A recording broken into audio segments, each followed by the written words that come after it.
Good morning. This is my another vlog now nandito tayo sa bahay ko po ngayon dito sa Cavite, no. Shout out para dun sa mga residents at subscribers natin na taga Cavite. Now, aning magandang topic for today, no. So the topic should be about business. So since ang background ko naman po ay bago po tayo nagturo ng business subject courses in Sambeda, ay gusto ko sanang ibigyan ng konting background about the business that were so sedate at the time during the 1980s. Yun po, 1980, nasa area na ako ng Luzon, Visayas, in Mindanao, where the business atmosphere actually are hindi pa ganun ka-robust, hindi pa ganun kalalaki ang mga department store. When SM was only a department store, when Robinsons was only a department store, we have Lilian Luis in the Five Sisters in Lawag. We have Baguio Country Mart sa Baguio sa Session Road. At meron din tayong in the Visayas, the Gaisanoses, and the Felcris, no, Liliap with the family sa Davao, NCCC, no, the New City Commercial, Salilim, and the sisters and brothers and also there. So these are more or less in the Visayas, the Loquest and Bacolod. Sa Iloilo naman, ang prominent po ron ay sa JM Basa, mga commercial centers. But SM is already there sa Delgado, no, and some small shops, no, and like China Rose, JM Basa. These are only one of the examples. Tagbilaran, of course, it's not to be forgotten, and left behind kasi ball quality and altura, no, where the names that you wanted to deal with kasi sila yung talagang magaling magbayad, magaling magpag-deal and everything. Si Buhas, Alex Gaisano, for Gaisano Inc., Edward Gaisano, Gasini Group, White Gold, Joseph Gaisano, and in the Visayas, in the Mindanao area, yan, no, yan ang mga prominent. Sa Davao, we have Jan Gaisano, James Gaisano of Gaisano Center, Victoria Plaza, nandun din. So, pero they came later, during the 90s, I guess, they came in. But in the 1980s, it's only the Gaisanos who are lording it over in that part of the South. So sa ngayon, may ano ako may kaibigan ako rito. He's a Thespian, expert po sa market. So ngayon gusto kong i-share niya sa inyo po, subscriber, yung kung ano po ang market situation, retail, specifically sa garments and dry goods areas. So ito po si Rolly de Guzman. Ito po. Batang-bata po siya. Ayan po. Rolly. Hello. Good morning. First of all, I'm thanking June for introducing me as an expert. I'm not exactly an expert in the field. Just so happened that, me and my batch were lucky enough to be working in those areas he mentioned a while ago, and then working with those clients he mentioned a while ago. These are exactly the retailers in their specific areas, and they have a command in the market. Shall we say they control the market then. Well, it was the 1980s. It was the early 1980s. Things were from the marketing point of view, retailing point of view, it was good then. If you're from Manila or if you're from a multinational company doing business with them, the terms then were what we call outright.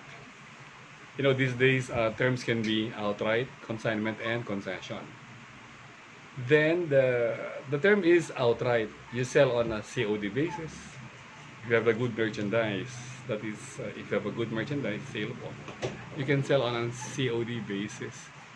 You can also sell on a 30-day credit term, a 60-day credit term, which is favorable for the suppliers, and it's good for the business. Well, in the early 80s, shall we say, the early 80s was it was nearing the end of an era where, the old style of retailing, wholesaling, and marketing.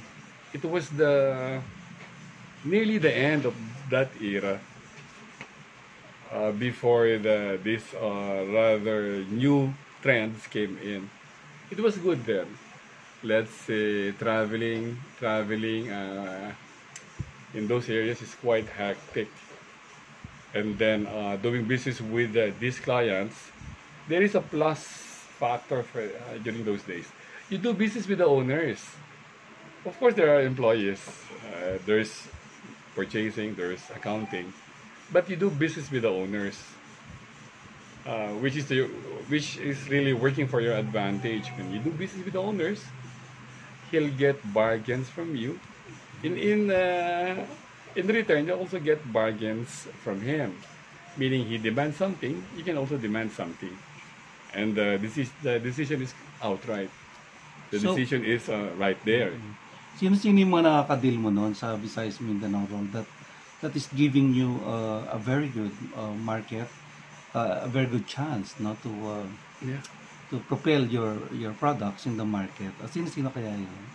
Well, first of all, if we have to mention the markets, we start from the biggest. That would be Cebu City. You deal with the Gaisanos, the cousins. There's Alex, there's Benito. Yeah, Edward was there, who works for Benito. White Gold is there, the brother of Paul Gaisano. Si Joseph, no? Joseph, yeah, Joseph Gaisano. Gaisano. Shout out kay Sir Joseph, Yeah. if you will be watching, no, later on. So, even Harley C, no? So, Harley, I'm sure, Jeff's Cop, Harley C of SM, ano? So, yeah. Yeah, Kami yung mga magkakabatch, no? So, Yeah, Harley. siya ang boss namin, no? Our tauke.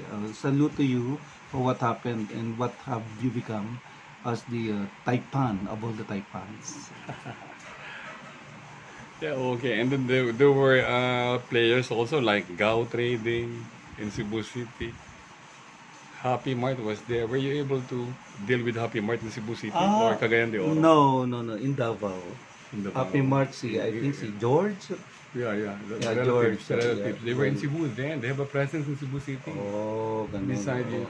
University Kaya of very Visayas. exciting eh. So the market then was so sedate, so simple and straightforward, ano? Wala yung masyadong and the marketing, selling, retailing is a professional thing back then.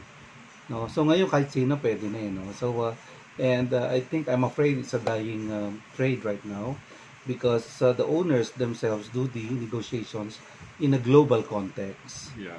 No, so Aided yung by information technology has contributed a lot in the improvements of the retail marketing as far as supply chain is concerned. But then apparently it's a dying career for us, no? Salesman, nawala ang salesman, sales manager or something, marketing manager, So there are at stake right now in terms of retailing garments and some novelty items even. So, yes. So, sa ngayon, thank you very much, Rolly. Thank you for giving us insights on the market. No? So, more or less, this knowledge can give us a background. We can share backgrounds to our students na more or less, ito po yung nangyayari during those times. So, magpapaalam muna po ako. So, because we have to go and, prepare for eating time, no? So before I go to Manila, no, for my work. So thank you very much and good morning.